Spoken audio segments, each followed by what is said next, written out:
This is the Boys Season 4 podcast on TV Podcast Energies, and we're talking about Season 4, Episode 3. We'll keep the red flags flying here. Sorry, I flew to Coney Island to get those hot dogs. You're lying. No, I'm not. You've been at William Butcher's. I can smell him on you. I wanted to see him. He's going through a tough time. Why do you care? When you have everything here. You have a home. You have a father. I've given you everything that I ever wanted, and it's still not good enough for you. Why? You're ungrateful? You go behind my back? You lie to me? Why?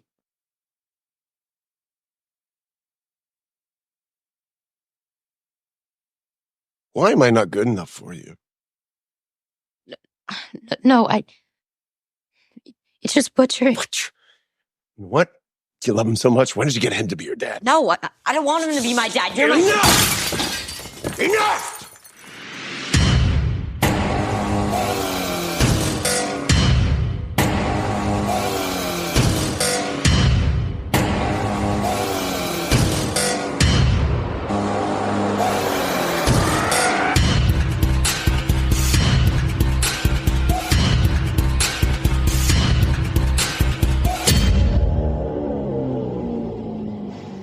Welcome back, boys and girls. You're listening to TV Podcast Industries, and we're talking about The Boys, Season 4, Episode 3, all of your red flags. No, it's called We'll Keep the Red Flags Flying Here. I am one of your hosts, Chris, the ultimate in red flags. I am also joined by my illustrious co-hosts. Hello there, fellow boys and girls. I am John the Baptiste. And I am your final co-host, Darick. We're doing an epic recording session, but we're probably going to break these out into 3 individual episodes, so you can listen to them at your leisure in between episode 3 and episode 4, right? Yes, exactly. Yeah. Because you never know how you want to binge or not binge or break down. Strongly suggest that you, like a fine wine, you savor these episodes, because it's going to be these 7 days. Yeah. Until you get the next course in The Boys. Exactly. But I will say, I'm sure we've said this about Prime Video and how they release their shows. This is my favourite way of releasing a show, where you get 3 episodes in one go that you can digest and get yourself set up for the season, and then you go into weekly so you can talk about it with friends, get everybody caught up on it, and everybody talking about it again, and then you get the weekly discussion for a little while. There's so many shows that have just dropped and been left behind. We covered Dead Boy Detectives, which was all just dumped in one day and was a great show by the end of the season, but it was just watched over the weekend and people just forgot it was even there. Fallout, I feel, was kind of the same. They threw it all out on Prime Video, which they don't normally do. They put it all out in a day, apparently because they thought fans of Fallout would work out the ending on Reddit if they put it out weekly. I don't think you can win with that strategy when you put this much money into a show. So I'm glad of this strategy for Prime Video for The Boys. Yeah, definitely. My favorite. I think they've learned their lesson on that one. I think season 2 will definitely be this old school Prime Video release schedule. But we're not here to talk about Prime schedule because only the Bezos in who we trust. Well, we don't know. We trust him, but we're glad that he has Prime Video to make these great shows, though. Exactly. In his dollar bill y'alls we trust, because he funds some of the great content that we're going to discuss right now in this episode, which is a discussion on episode 3 of The Boys Season 4. So, Darick, do you want to tell us who gave us what, where, when, and how with the details for this episode? Absolutely. The showrunner, of course, is Eric Kripke. This is based on the comic book series by Garth, Ennis and Darick Robertson. The executive producer for the show, again, are Seth Rogen and Evan Goldberg. And this episode was written by Ellie Monahan. She wrote episodes of Season 1 and Season 2 and has been in the writing team for all 3 seasons. For US fans who may not be aware, she's also the daughter of the well-known journalist Katie Couric. I don't know whether you guys know Katie Couric. She's a mainstay on TV as a journalist in the US. You'd see her on morning shows, you see her on news shows all across the US. But that's where Ellie Monahan came from. Yeah. Mm-hmm. And this episode is directed by Fred Toye. I kind of feel like we should just follow his career when we're picking shows to cover. He's been, I think he's done almost every show that we've covered. He's done at least one episode. But most recently, he did 3 episodes of the excellent Shogun. It's such a top quality show. If you haven't had the chance to watch it, it's on Disney Plus in Europe and it's on Hulu in the US. Absolute top quality show. And Fred Toye is a brilliant director for that show. It's great to see him being able to do a show as in-depth and detailed as Shogun, and also doing a show like this comic book unrealistic world like The Boys. He's got such a talent with him too. Yeah, absolutely. He's so good and done so much stuff that we've followed. Yeah, I feel like that we're going to have this moment where he breaks out, does his first movie, and he's suddenly going to be up there with some of the big directors out there in movie land. That'd be cool. Yeah, wouldn't it? It'd be interesting to see what he does. Hey, John, do you want to tell us what they gave us with your synopsis for The Boys Season 4, Episode 3? Sure. Homelander inducts 2 new members into the 7, Sister Sage and Firecracker. And as part of the personnel changes, Sister Sage will effectively become Vaught's CEO, relegating Ashley to the role of a corporate mascot. Meanwhile, Billy Butcher and his old war comrade and CIA contact Joe Kessler hatch a plan to bring Ryan to their side in the fight against Homelander. Annie confronts Firecracker over her anti-Starlight rhetoric, but Firecracker gives Annie a painful reminder about her own past. The Deep makes a romantic connection with someone surprising, while Mother's Milk recruits an important news source for intel at Vought. Frenchie gets high to cope with the guilt of lying to Colin, while he accompanies Kimiko on a mission to confront demons of her own. And we get into the Christmas spirit with the spectacular ice skating musical Vought on Ice.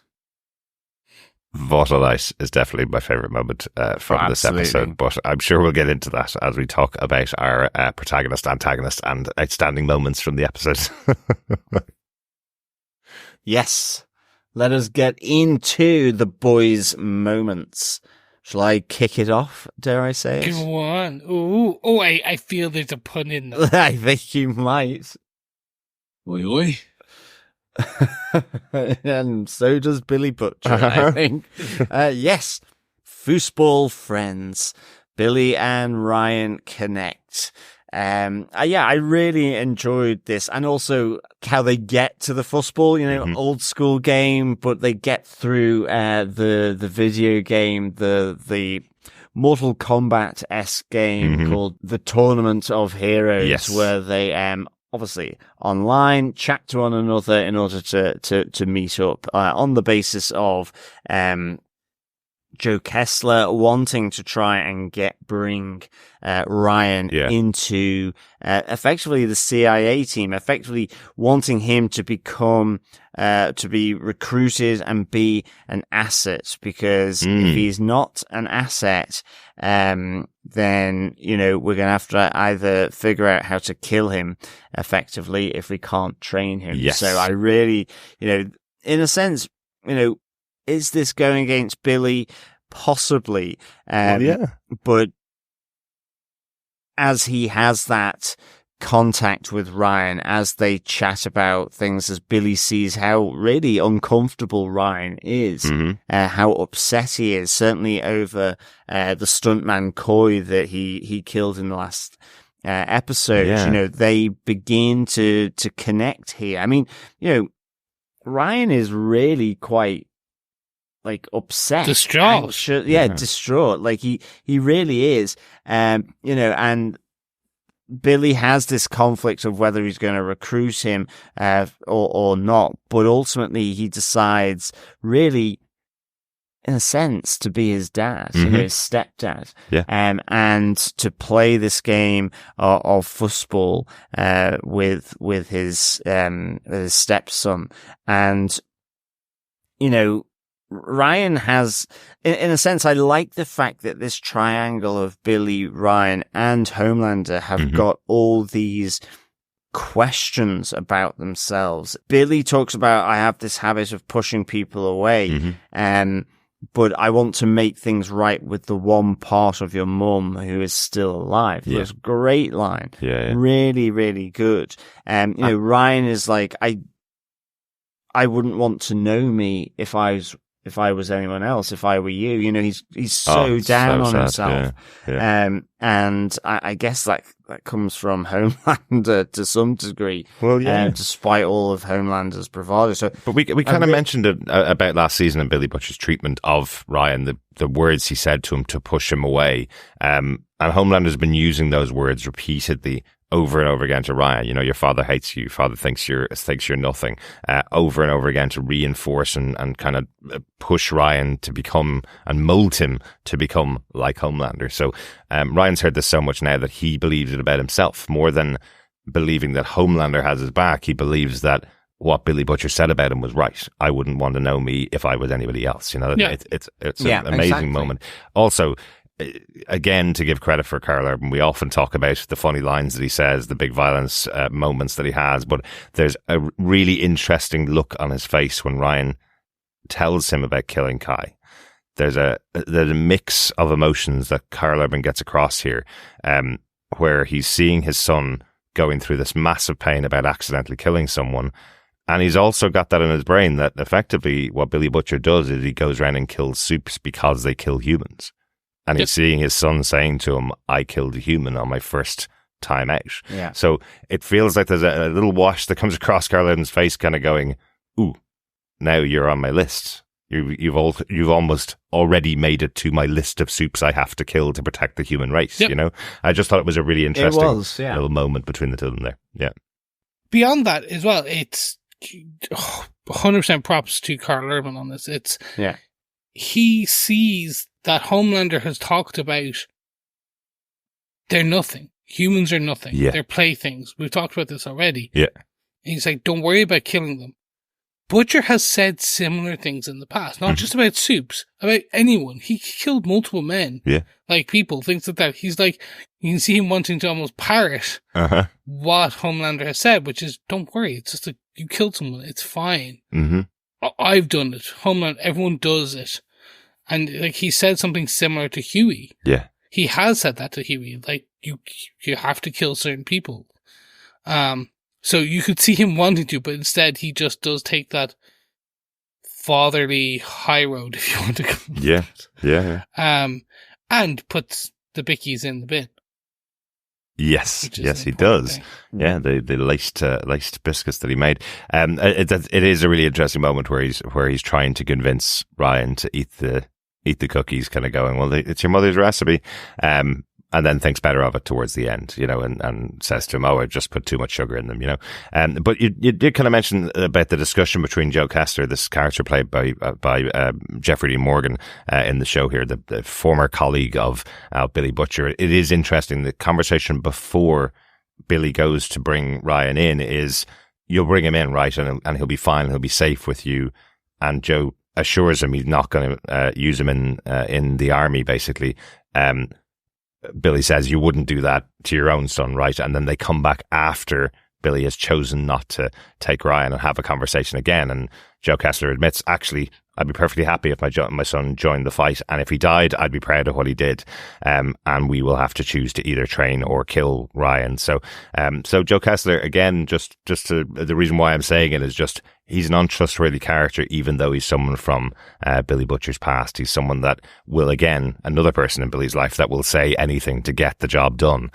So it's an interesting little trait of his. Definitely. Until we see someone else interact with Joe, I am not 100% that he is there. Right. Interesting. Again, because we've seen Becca. Yeah. Like there and talk actively to him. Mm-hmm. And you could almost see this as two different sides of Billy's fractured psyche right now, which is the one who is just there for the government to kill the soups. Yeah. The government, the CIA trained one. Yeah. And Becca, the heart, the soul of what was his heart and soul for Butcher. So until I see someone interact, I'm like, maybe. You never know. And he did walk in at exactly the right time exactly. To Billy, because he'd lost the other person who was Mallory, who was the person he was going to deliver Ryan to. So he comes in exactly the right time, a former war buddy. Interesting theory, Chris. I like it. I like it. I like my theories. Chris, do you have your boys' protagonist moment for this episode? I do. I want to very quickly kind of discuss Annie and how she confronts Firecracker in the Seventh Era. Because it starts the downward spiral that is going to be Annie. It is showing that she is human. She is not just that beacon of light in the world. And that she doesn't want to be that. But it also shows we've known about Starlight's mom pageant kind of history. Her mom pageant. Her pageant history as a kid in the super pageant kind of the circuit, and her mum pushing her and teaching her to be less than great. Yeah. And we've known about that. This is what we're starting to see then, how she was the different person, and how that's going to literally bite her on the ass. Yeah. Because we have seen now that Firecracker was ignited by a single moment in her past to basically have a vendetta against Annie. All for, albeit a terrible thing. Just, I found it really interesting. You could see, one very quick thing I'll say about Erin is she's really, this sounds terrible, she's really grown into the role of Annie January this year and last season, where she is portraying some really deep emotion. Absolutely. Especially in this scene. Because you see it like the realization of what it was, and then that kind of like just being broken. Like, she has no comeback. She cannot argue against this. Absolutely, because effectively what brought Starlight to go and confront Firecracker was her going on TV saying that she slept with the Seven to get her position in the Seven, and she's going, "How dare you say that to the public? How dare you say that's the reason I got there?" And Firecracker rightly is turning around to her and go, "You ruined my entire life by saying something exactly the same, and I was only 12." Yeah. And from that point onwards, everybody treated me like I had done what you told them I'd done, because everybody believes in what you say, you know? It was a real truth bomb, wasn't it, really? Absolutely. And a real one for the first time from Firecracker, But I think it's a nice little twist, isn't it? That, in a sense, she's spouting propaganda most of the time, or conspiracies. But in this instance, this is close to her heart. It's personal because it happened to her, and it's the truth bomb that Starlight, in a sense, doesn't want to hear. Exactly. But should and does. Yeah. Yeah, she absolutely should take it on board. It's something that she can't deny that's her, in her past, you know? So, yeah, a really interesting moment in the episode. Yeah. Yeah, and that's really what I wanted to kind of lean into, because I'm interested to see what they do to the character of kind of Starlight throughout this season. Yeah. Because they're really starting to push her in towards, say, like, basically standing in front of being Starlight again. Yeah, exactly. Like on the steps after the two Starlighters were cleared of basically the deaths of the Homelanders. Yeah. So they're really going to start pushing her, I feel, in a way that's going to get the crack, if you will. Well, absolutely. But there's also the other side of it. Again, you know, we often talk about the show being the political parody, you know, and it's that idea that Starlight is standing up on the opposite side to Homelander. Homelander has murdered people. He's destroyed families. He's killed people all across the world. And Annie is the one that's standing up against him, and she's supposed to be the innocent, pure light of the good side versus the evil, dark Nazi side of Homelander. Yet if this gets resurfaced, in Annie's mind, it's just as bad. She has done something that she couldn't forgive herself for in her past. So it's almost like that, the thing we see in politics all the time, where we see people trying to challenge the worst of society saying you don't want them to lead, and then some skeleton is pulled out of their closet, not near as bad, but it's a skeleton, and they will run ravage on it. And that's what I feel might happen with Annie. There's no resolution here in the episode that Firecracker will step back and won't continue to push Annie. She's telling her, I will continue to push this until the world knows that you're a mean girl. And that's what Annie can't reconcile herself with, even though it's nothing as bad as the Seven have done. Yeah. I love that it's just a mean girl. And I'm like, yeah, that is what it's going to be. Yeah. Yeah. Yeah. And it's, I mean, I think what's really good about this aspect is that, you know, you forget, or, you know, in this case, Annie has forgotten that she used to be like them. Yeah. She did bad things. Mm-hmm. She may have refused not to kill people, but, you know, in her own way. And when she was younger, that idea that, yes, she is the light, but she also has a darkness, and they kind of weave in and weave out, or, you know, different levels, or, and, you know, she's kind of moved away from that darker side of her personality, which was selfish, which was bullying and so on. Like, that is what Firecracker has experienced, and has gradually moved, you know, into being a better person. Ultimately. Yeah, exactly. But the revisit of it is that jolt for her, which is really good, I think. Mm-hmm. Yeah. She sits down and gets absolutely trashed with Frenchie and Kimiko as well. Yeah. And I'm going to move on to my protagonist moment, because I want to talk about Frenchie and Kimiko. And Kamiko's taking out her vengeance on a cell that she's found of the Shining Light in their city. We talked about it last episode, where you know, there's always been this possibility in the back that Kimiko can become the Punisher of the boys' universe, where she has a real reason to go after the people that did this to her, that trafficked her to the country, that treated her the way they treated her. And here, finding just this small cell of a few people and bringing Frenchie along for backup. I think the scene was fantastic, because we have another comedy moment along with a very brutally violent moment that the boys does so well. We've had the cartoon violence in the past. We've had the puppet violence in Gen V, which was incredible. And here we have Frenchie off his face on drugs, but what he describes, he's high on a slight melange of hallucinogenics. But it's so bad, he sees her face melting before the fight, and then as she hits people, we see rubber ducks appearing, bubbles appearing everywhere. Really so fun to see that. But he has his own meltdown while she's dealing with her past, as he's brought into the room with all the people that he's murdered. It's the office building of the boys that he's brought into. Yeah, and Colin is sitting in the middle of this group of his family, admonishing, I guess, Frenchie for what he's done, and then again Frenchie being surrounded by all the people he's killed in the past. And another moment with Sherry again, saying, you know, he's off the leash now, but how's he going to be able to reconcile what he's done in his past?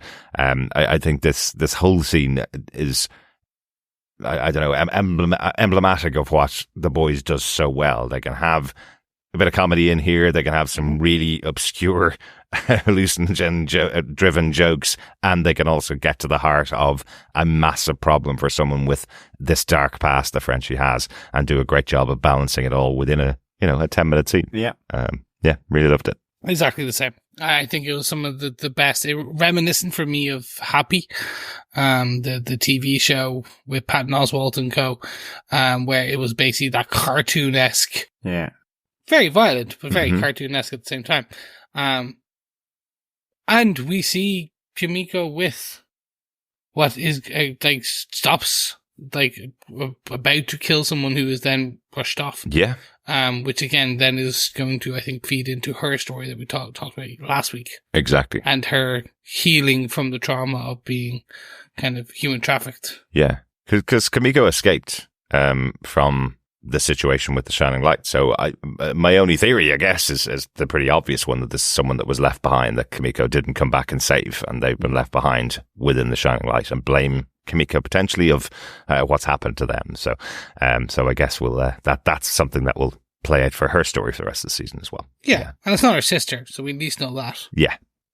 That would be even worse if it's suddenly like, oh, and that's my cousin, and that's my uncle twice removed, or just suddenly it's her entire family that were taken from the home village or something. Well, and also as well with this, we have Frenchie's sort of, hallucinogenic flashbacks as well. And earlier on, he's there in a sense trying to, I guess, tell Colin that he killed his family, but it doesn't really work out. But it's because Colin has seen him disarm someone that pulls a gun at the charity, at Starlight's charity. Yeah. So, but you see him hallucinating with Colin and his dead family, and then all the other kills that are there from his days as Surge. Yeah, just really good developments for these two characters, again, getting their own storylines for the season. So my favourite protagonist moment for the episode. Let's get on to our antagonist moment for this episode, our 7 moment. You're not the real heroes. I'm the real hero. And with that, Homelander introduces Sister Sage and Firecracker as new members of the Seven. This is your big moment from your big antagonist moment, yeah. It is.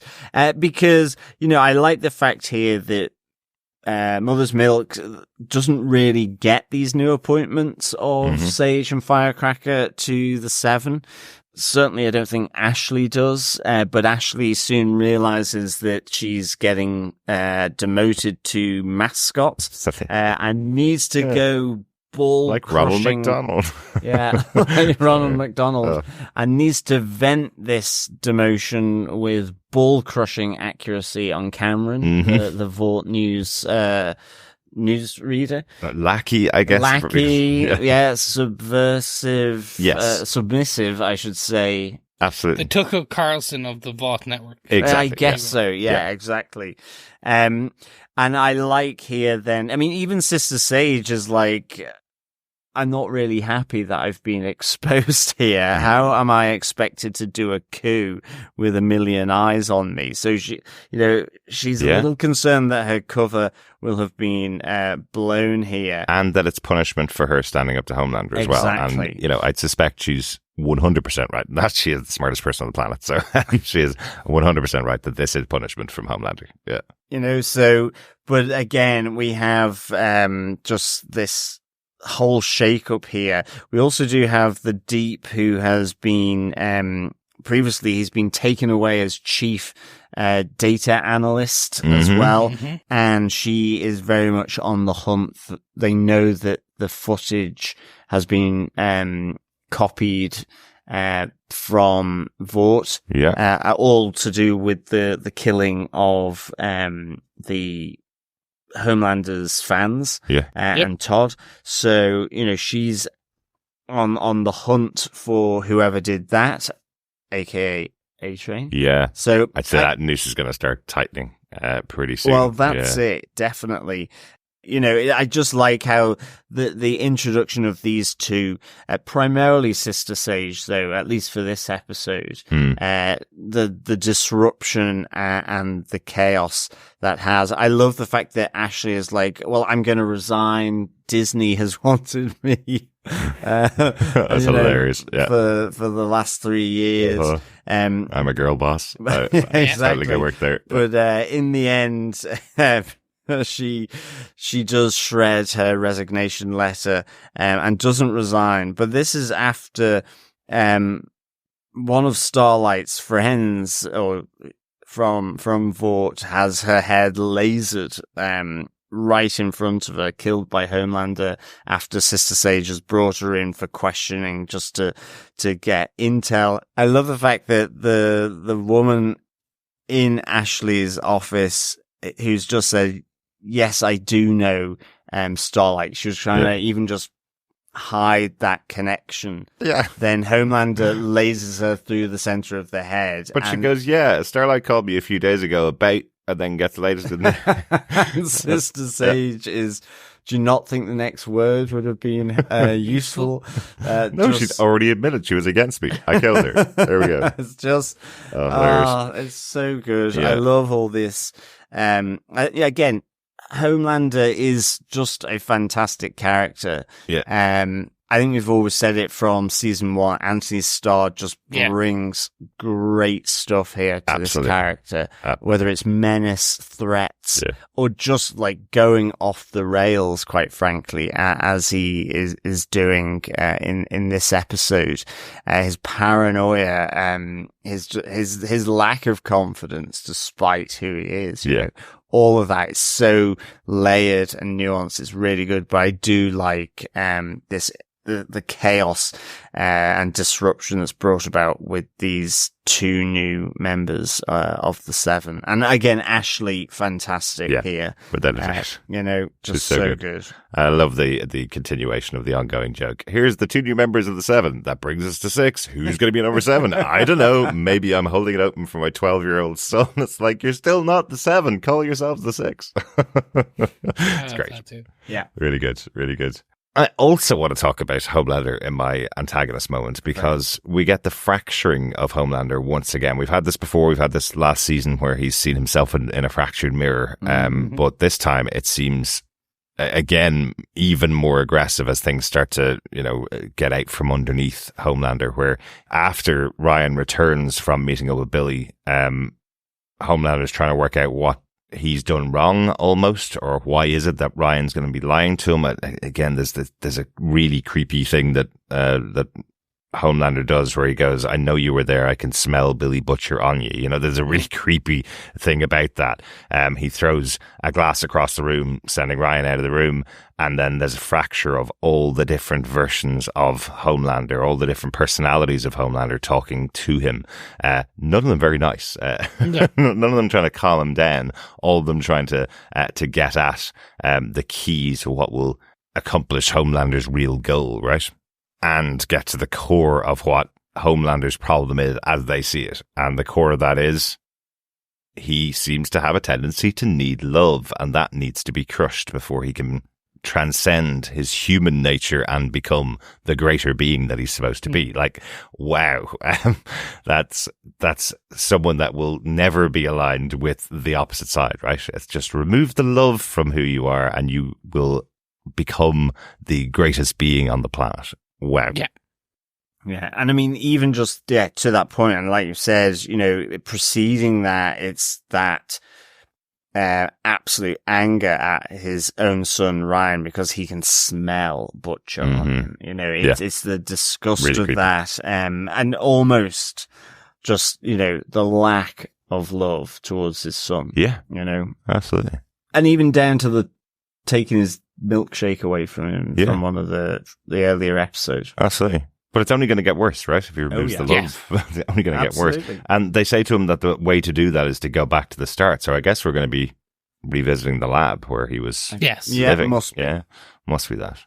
They've showed, or Anthony Starr has been great in showing the fracturing of Homelander just throughout the 3 episodes. When something is happening, you can just see this almost like twitch, and it's been growing. The twitch is growing each episode. What I found spectacular, and again, it's basic CGI, but it looked fantastic, was Anthony Starr kind of had these very distinct 4 different Homelanders in that mirror. Like, there was the smarmy, there was the scared, there was the angry, like, there was very distinct look and feel to each of them, emotion. And I'm like, interesting how they'll play this further. Like, whether maybe it's a one-off, maybe it is. But can you imagine if they go like Joker level crazy? Yeah.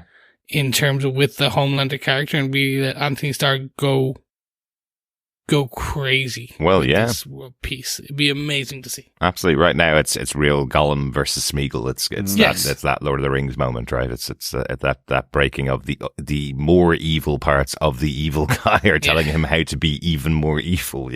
And he's just doing a great job on it. Definitely, yeah, really good as always from Anthony Starr.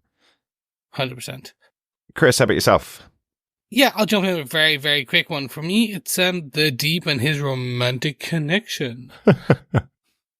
I found this fun because, again, this is, the Deep taking something that he sees work once to the extreme. Yeah. So he has pushed back on Ashley and basically was like, no, I'm in charge. And he wants to use that newfound backbone. And he's going to go use it on Sage. Yeah. And yet we find her in this weird kind of state where she's eating a blooming onion. No offense, blooming onions are blooming delicious. They are great. They are great. They are amazing, and I get it. But similar to the McDonald's placement in Loki, I did feel, from the Epic Steakhouse, one available in your local area. I called the number now. I felt there was a little bit real world promotion in there when they slag off real world promotion so often in the show, or fake world promotion in the show. I just thought it was interesting that it sounded like, get down to your local Epic Steakhouse right now. If I was in the States, it would have worked on me because we'd be there already. Yeah, blew me away. I would have eaten it. Yeah, but they do linger as they start a tryst that his love, his octopi love, will probably have a problem with.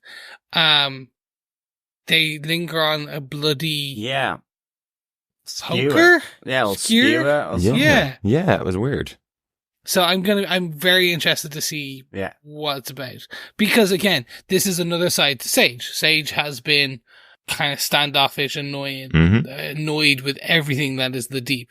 To be fair, he is the Deep. Yeah.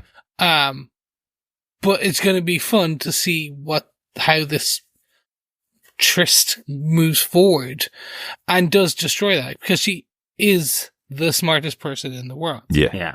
But you then are showing that the smartest person in the world still has sexual needs. Of course she still does. Loved. Yada. And probably used her intellect, knowing how easy it is to get what she wants. She did that to get the Deep in there. But I did wonder about that bloody syringe at the end. That's just they really did weird frame thing. it perfectly. They really liked it. That was just like, here's something you're going to find out about in the next 2 episodes. Episode 5 or 6. Yeah. Exactly. So that's it, that's very much my antagonist moment. Fantastic. We'll go on to our last outstanding moments from the episode. Thank you. You have 5 minutes to make your opening statement. As regular listeners will know, when we haven't talked about one of the massive moments of the episode, it's going to appear in our outstanding moments, right? In our other outstanding moments. Because the big one is the ice dance nightmare for me from the episode. Wow. What a scene. I just simply again thought this is the parody bit. We've seen clips of the song that they're singing, Put the Christ Back into Christmas, which is just the worst tendency of people when they hear the words Happy Holidays to turn on them and go, but it's always been Christmas. I don't care what religion you are.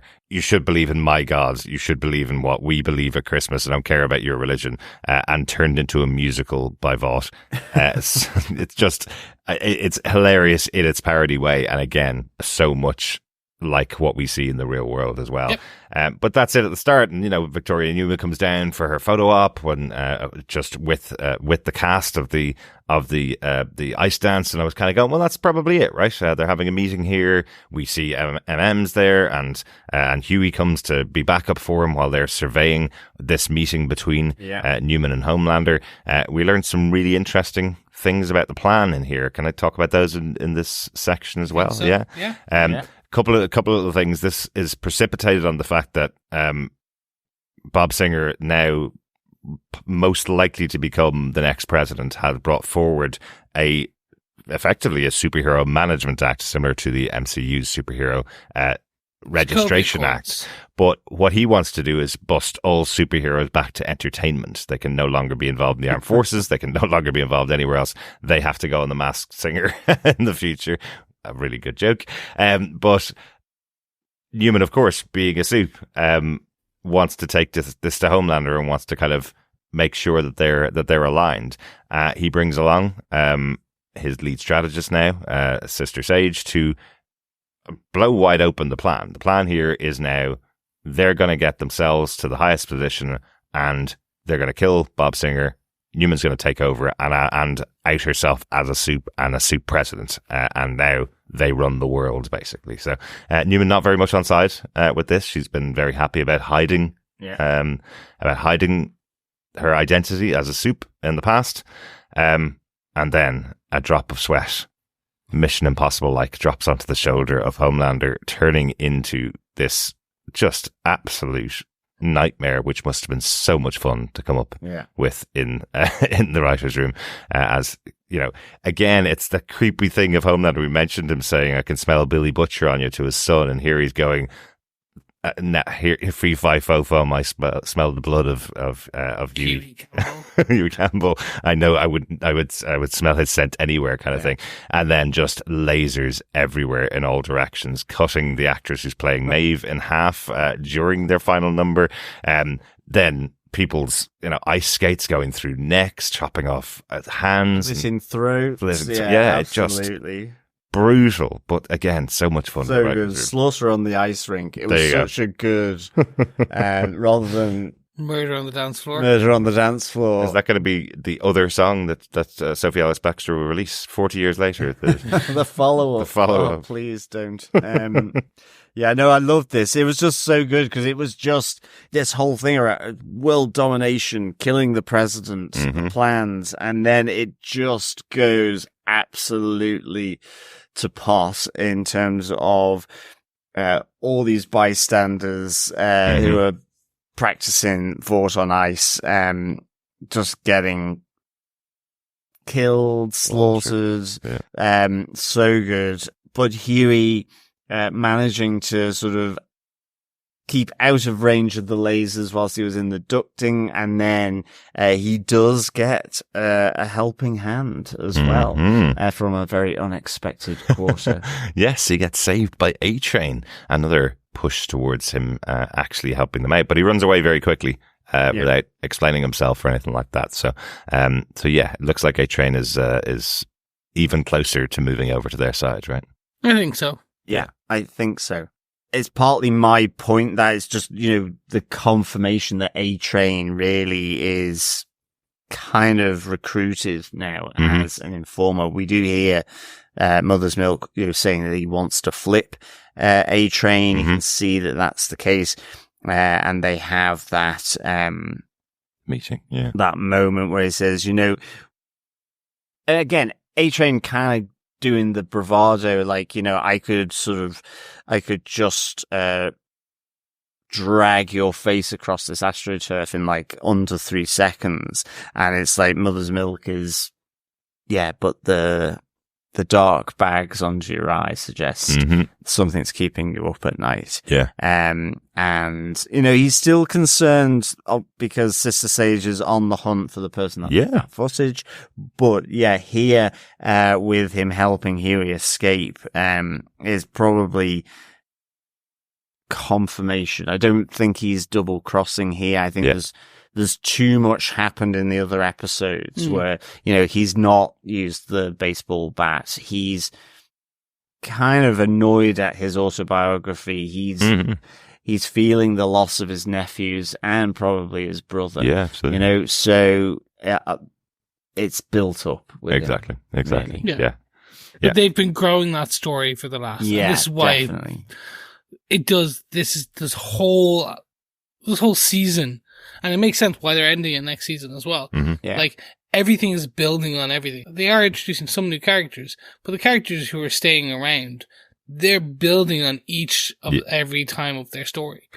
The joke of basically Butcher using Mother's Milk's divorce and the fact that, like, his ex-wife was shacking up with a Homelander who was probably better in bed. They used that, and that was all the way back when we were first introduced to Mother Milk and his ex-wife making a joke. Butcher made a joke about they're basically not him, his OCD not being able to kind of hold together the marriage. Yeah. You build all these stories up amazingly, and A-Train's one of those. A-Train started as the a-hole. Yeah. And you built him into a character where he has remorse and can be flipped. Yeah. Exactly. Fantastic. Very good. Chris, what was your outstanding moment, your other outstanding moment? I just want to go back to Huey and his mum. So again, we have Huey trying to get the power of attorney flipped off his mum. That's not going to happen. Yeah. Because it was done in faith, so he has to learn to live with it. And this is going, again, kind of in similar to what I talked about Huey's mum being the antagonist for Huey this season, I think, to a degree. That is starting to become a bit more solidified in my head. There's a bit of weirdness to it still. Like, in that, she seems like that Vought traveling salesman who sells kind of like rose hips, water, and beauty products and things like that, because she has that case. Remember, she showed up in the first episode with. The second episode with. I'm so interested to see very much where they go with this. Right. If that makes sense. It's just because I don't know if they're just going to have this beautiful magical moment and everything's hunky dory. I don't think that will happen. I must admit, when I saw the scene between Huey and his mother, I felt that kind of diffused my idea that we had last time about her being an antagonist for the season, because I thought it was an incredibly moving idea, an incredibly difficult thing to talk about. It's not talked about very often how many women go through postpartum after having a child. And what's talked about even less is what's happened here with his mother. 6 years after Huey's born, that she tries to take her own life, doesn't succeed, thankfully, and then says, it's life or death for me. I have to make my choice for myself now. I've given him 6 years, and the choice is to walk away. Like, what a difficult decision for any woman to have made. And I was going like, wow, that's a great story arc and a great thing to talk about. A great, again, another boys feature where they surface things that nobody wants to talk about in this show that's supposed to be about people punching each other in the face, you know? And I thought it was handled really well. And I could see Huey kind of melting Huey a bit, kind of going, oh, I've been holding this against you now for 30 odd years that you walked out on me, and left me behind with my dad. But he was in a safe place. He was being taken care of by his dad, and she knew if she stayed, she'd be dead. So I really liked it. I thought it was a really good moment between the two of them. But you know, no, and look, I completely agree with that. It was touching as hell. That's the problem. I think they melted your walls to that character, much as the walls have been melted for Huey. Yeah. So when that inevitable double cross or stab comes, it's that much more impactful. You know what I mean? It's basically because he had that wall of heat. Like if you hadn't have ingratiated this character towards the audience and towards Huey, we already didn't like her because she ran away from her kid. Yeah, absolutely. So now that you've kind of given her very much a very true human side, the fall is that much more greater and more painful for Huey. Right. And that's the only reason. That's the only reason I'm like, ooh, because the story makes such more sensationalist and kind of interesting story than just that's it. We understand now why she did it, and it's good. And I guess I'm just such a light touch because I was going, okay, I can kind of see it's going to be difficult to get Simon Pegg back very often. He's in a coma here, so he's likely not going to come out of that coma. That's what he's been told almost, that, you know, it's maybe not possible. So here's a great way to write Simon Pegg out, resolve the issue with Huey and his mom, and now Huey has got a support system back in his life, and they don't have to bring back in Simon Pegg every time they need him. But that's okay. We'll see. We'll see how that develops throughout the season. But I thought the acting in this moment, and that justification is probably the wrong word, but her telling her story to her son, whose anger has been rising in him for so many years about what he thought was a slight on him, and he thought he was to blame. I thought it was just a really well written scene and a really well done scene, and again, a topic that's not talked about enough at all. Yeah. No, I agree. Let's wait and see. Absolutely. Anything else? Any other points or notes about the episode that we haven't talked about? I think the only one I've got, it kind of relates to the Deep and his romantic connection, but it's the flip side of that, where poor Ambrosius is left in an algal-filled tank which hasn't been cleaned for a while. And you just see, I guess, him moving, or at least this triangle, this love triangle that is developing unbeknownst to Sister Sage and Ambrosius, but which may involve all three of them meeting up.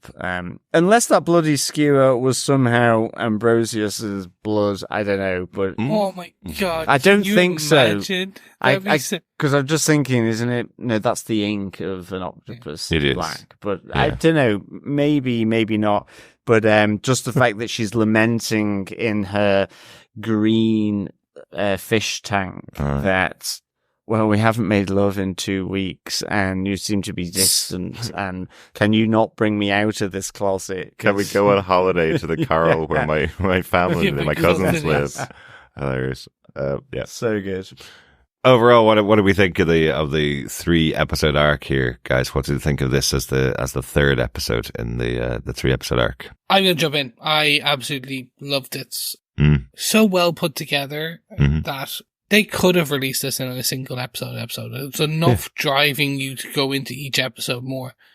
But the way that they have framed the first 3, very much setting up the remaining season going. And I'm like, we joke about, sometimes we can see where storylines are going, how they're going to play out to a degree. This is a bit of a mystery. Like, they are really going to places where we don't usually see a lot of these shows. So for me, it's just, I'm strapped in, I'm ready to go, and I'm just like, no, all my flags are down. No red flags, just all green flags. Go, go, go. Excellent. Really looking forward to next week's episode, and really looking forward to the rest of this season. It's set up really well throughout these 3 episodes. There's something going on for every single character here, and it's a big cast of characters. Absolutely. All interesting. Yeah, 100%. None of it's filler.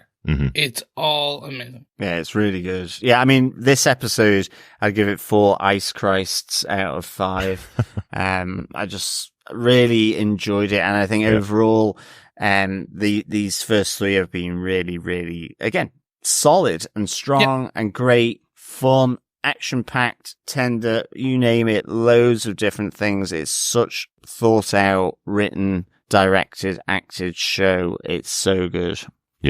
Yeah. Excellent stuff. Right. Time for a pint. Let's get down to the local pub. Definitely. Maybe get some pig snacks this time, then. Oh, yeah, pig snacks. Or maybe some calamari rings. Who knows? Yes, fellow quizzers, fellow boys and girls, it is question 3 for this season's season 4 of The Boys Pub Quiz. So, question 3. What name was Firecracker previously known as? Very good. Very good. That was on the pageant circuit with Starlight. John, do you want to get the question one more time?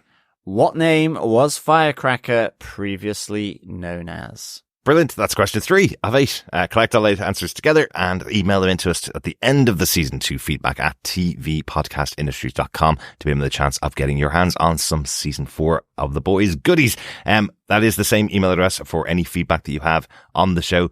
We'd love to hear your thoughts after this epic first couple of episodes. I do want to give a quick shout out to one of our followers over on Instagram.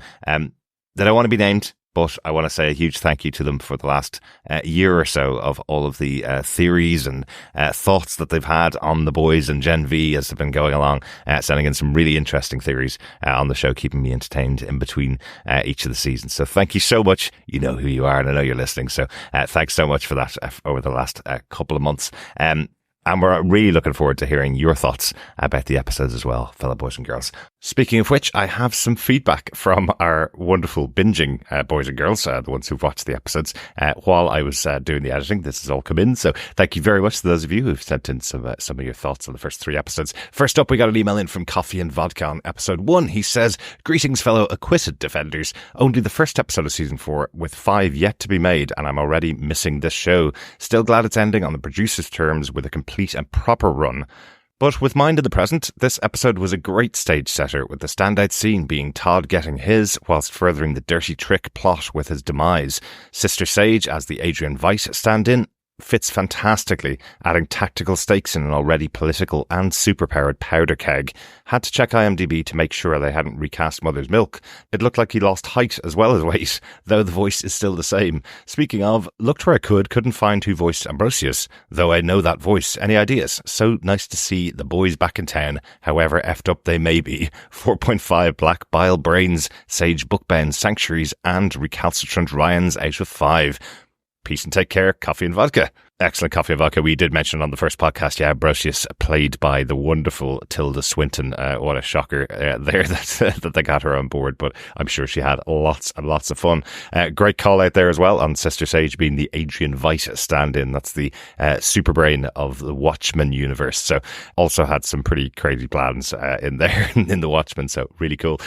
Same as ourselves on Mother's Milk. Yeah, it just looks so different, even from the clip that they showed on the previously on at the start of the first episode, but it is just the beard, it seems like, and a little bit of weight loss or change, as Chris called out. Brilliant stuff. Thanks, Coffee Vodka. I know you've sent on some thoughts on the other 2 episodes as well, so we'll get to those in a minute. But next up, over in our Facebook group, Jamie Lawton said on the first episode, it did not disappoint. I love that Tilda Swinton was the voice of Ambrosius. Great stuff in there.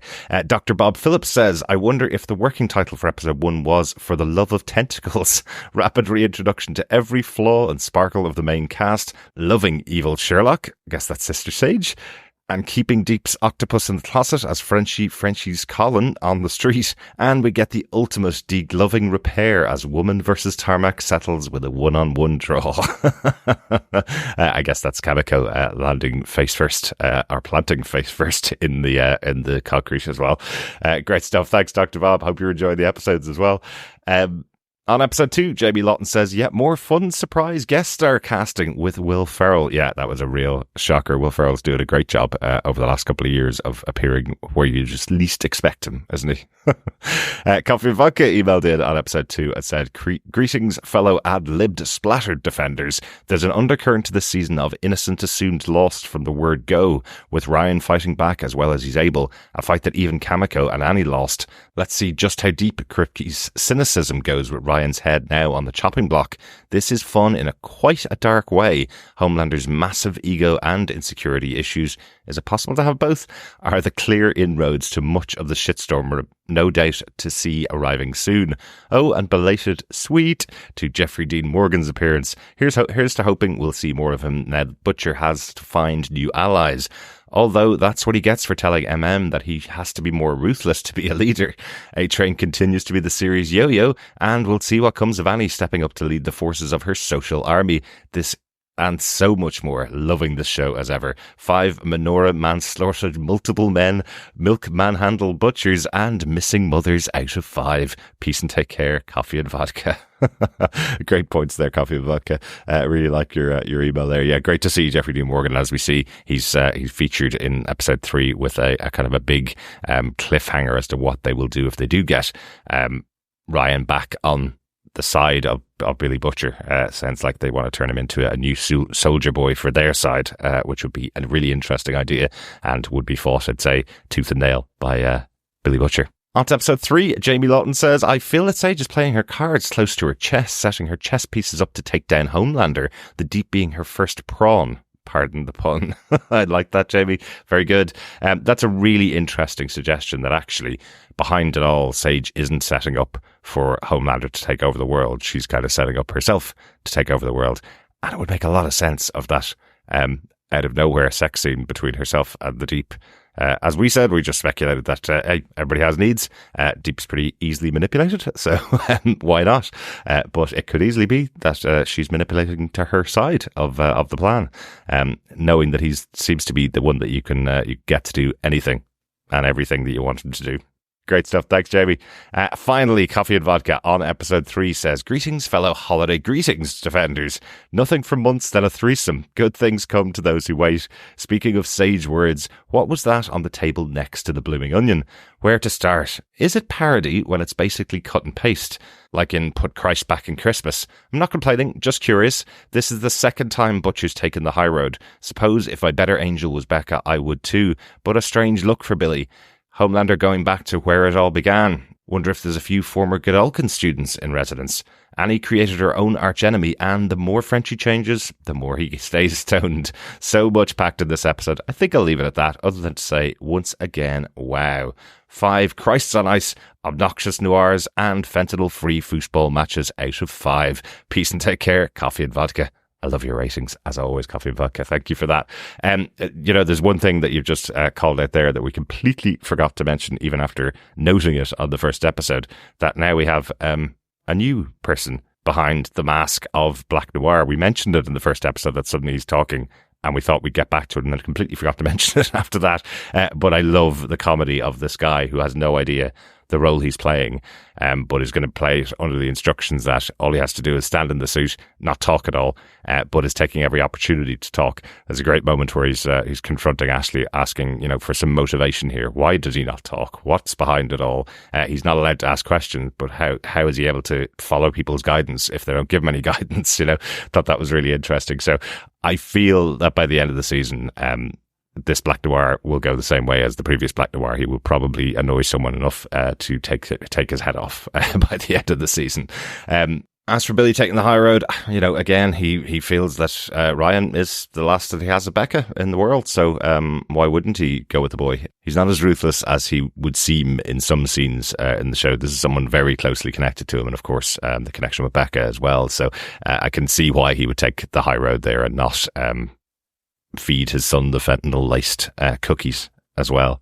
Excellent stuff. That's it for the feedback that we've got in, the quick feedback that we got in from our wonderful fellow boys and girls. If you have any thoughts, as I said earlier on, please email them into us to feedback@tvpodcastindustry.com. But we'll be back next week with our coverage of The Boys Season 4, Episode 4, Wisdom of the Ages. Yes, so we will see you then next week. But remember, keep watching, keep listening, and more importantly, head on over to patreon.com/TV Podcast Industries, where you can support us for any ongoing amount because you love us. Look at this amazing buffet that we have, just the banquet of audio sensationalism that we've given you over these last few episodes.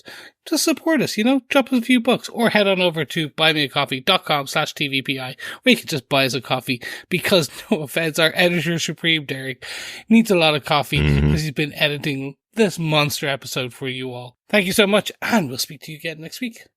Yes, thank you so much, fellow boys and girls, for joining us on this whirlwind tour of the first 3 episodes. Until next week, of course, and episode 4. Keep watching, keep listening, and keep squeaking ducks. Bye. Bye. Bye. Bubbles.